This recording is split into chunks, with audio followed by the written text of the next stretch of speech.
Salut, c'est Trado, je suis content de vous retrouver pour le bilan des stratégies de swing trading sur action. Je vous rappelle, car il y a toujours des nouveaux, que ces stratégies sont basées et ce bilan est proposé suite à des prises de position données la veille et dont l'issue est inconnue bien sûr au moment où j'exprime la prise de position. Nous allons donc passer à ce bilan. Je vous rappelle également, si vous débutez, que ces stratégies sont valables pour tout a priori, c'est-à-dire actions, crypto, indices, forex, mais à charge pour vous de faire comme je le fais, à savoir de backtester avant, parce que c'est pas parce que quelque chose fonctionne généralement que ça fonctionne tout le temps sur n'importe quel indice. Donc pensez bien à tester comme moi l'efficacité de la stratégie avant de la répliquer, de la dupliquer, parce que vous n'avez pas tenté de gagner de l'argent sur quelque chose qui historiquement ne fonctionne pas. On commence donc par ce bilan avec ST Microelectronics. ST Microelectronics, je suis rentré à 41,3, je vise 48,13, j'ai un stop de protection à moins 16,50, et je vise plus 16,50, donc un ratio gain-risque de 1 pour 1. Pour l'instant, ça ne donne pas grand-chose, on est toujours proche du niveau d'entrée, ça tergiverse. Somfy, l'objectif était de réaliser la performance de plus 13,07%, on y est allé, on l'a presque fait 2 fois, mais on n'a pas réussi pour l'instant, on est en train de corriger. On est toujours au-dessus de mon point d'entrée, encore une fois 13,07%, c'est l'objectif avec un stop de protection à 13,07%. Alors, la bonne nouvelle nous vient de Saint-Gobain qui a touché son objectif à plus 9,24%. Plus 9,24%, j'étais rentré à 60,27, je visais 65,82, ça y est, c'est fait, c'est gagné. Je précise, parce qu'on me pose également la question souvent, que le gain n'est pas déterminé par le pourcentage de plus-value, c'est-à-dire 9%, ça me rapporte autant que plus 30% ou que plus 2%. J'adapte ma position, en fait, de telle manière à ce que mon stop de protection corresponde à un certain montant fixe de mon portefeuille. Clairement, que je perde moins 9% ou moins 20% ou moins 2%, je perdrai toujours soit 1%, soit 2%, soit 3% de mon portefeuille, selon les stratégies évoquées. Donc ne faites pas attention à la performance en tant que telle. Infotel, très déçu par Infotel, j'y ai vraiment cru. Il s'agissait de faire plus 8,95. J'ai vraiment cru que sur la poussée de jeudi, eh bien, on y arriverait. Et bien au contraire, j'ai été remercié par le marché pour mes attentes par une baisse de 4,6% la séance d'après.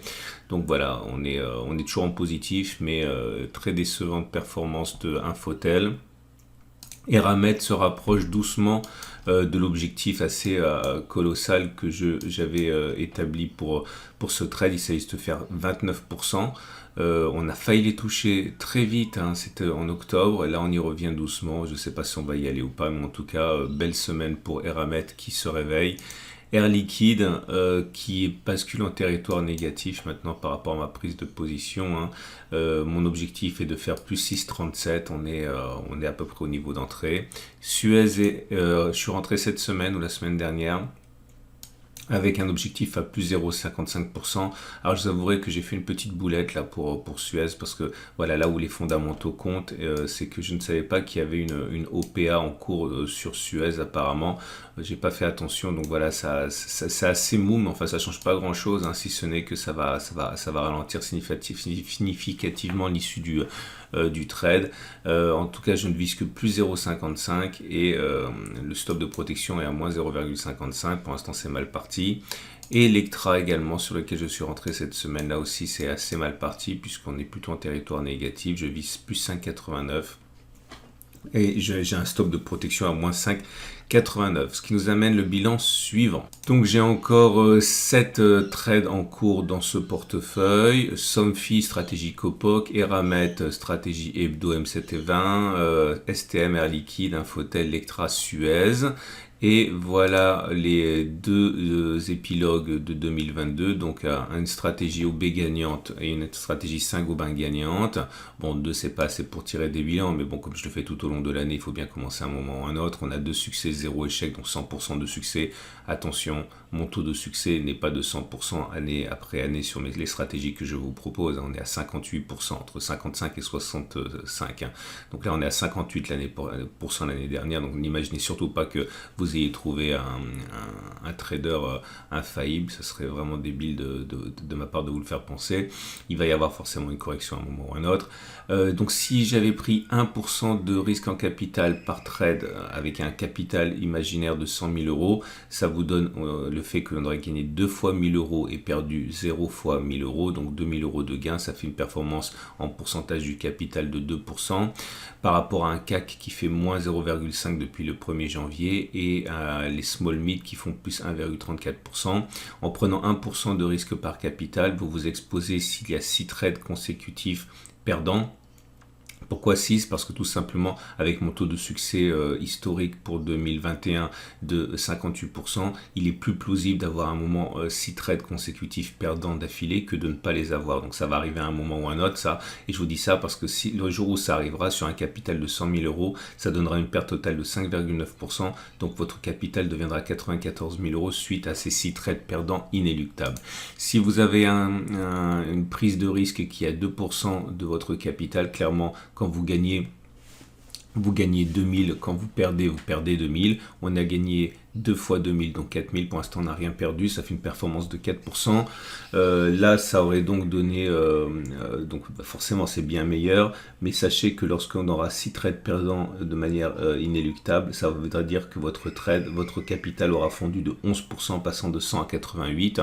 Si vous prenez 3% de risque en capital, vous avez une performance de 6% avec une baisse potentielle inéluctable. Je sais que je me répète, mais c'est parce que les débutants ne doivent pas regarder simplement la performance, ils doivent regarder l'ensemble. Ça veut dire qu'à un moment ou à un autre, vous allez avoir 16,7% de perte sur votre capital, faisant passer de 100 à 83. Et si vous voulez vraiment jouer les probabilités à fond et que vous mettez 5% de votre risque en capital, là vous êtes déjà à 10% de performance depuis le 1er janvier, mais avez-vous les tripes et les nerfs nécessaires pour assumer une fonte de 26% de votre capital, faisant basculer de 173 000 euros votre portefeuille lorsque les 6 trades baissiers d'affilée, perdants d'affilée arriveront, c'est vous qui voyez. En tout cas, on me demande souvent ce que je fais moi.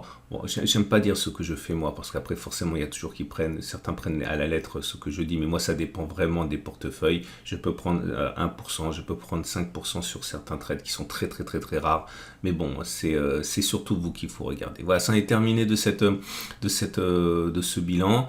Je vous invite également à considérer, si vous découvrez ce format, à vous abonner à ma chaîne YouTube. Si vous abonnez à ma chaîne YouTube, eh bien vous allez pas louper les mises à jour et vous allez également recevoir les notifications lorsqu'il y a une nouvelle vidéo qui sort, afin de pouvoir éventuellement saisir les opportunités.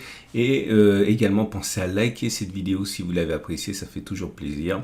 Et pour terminer, n'oubliez pas que si vous voulez vous former, vous avez toujours mon pack Total Trado. Ce pack Total Trado, il est constitué de 25 books, de 600 pages, de 1100 pages, de 600 minutes de vidéo. Bref, c'est également éligible si vous voulez vous le procurer avec vos droits à la formation, donc ça ne vous coûte directement rien puisque vous utilisez vos droits à la formation. Toutes les informations sont en dessous de la vidéo.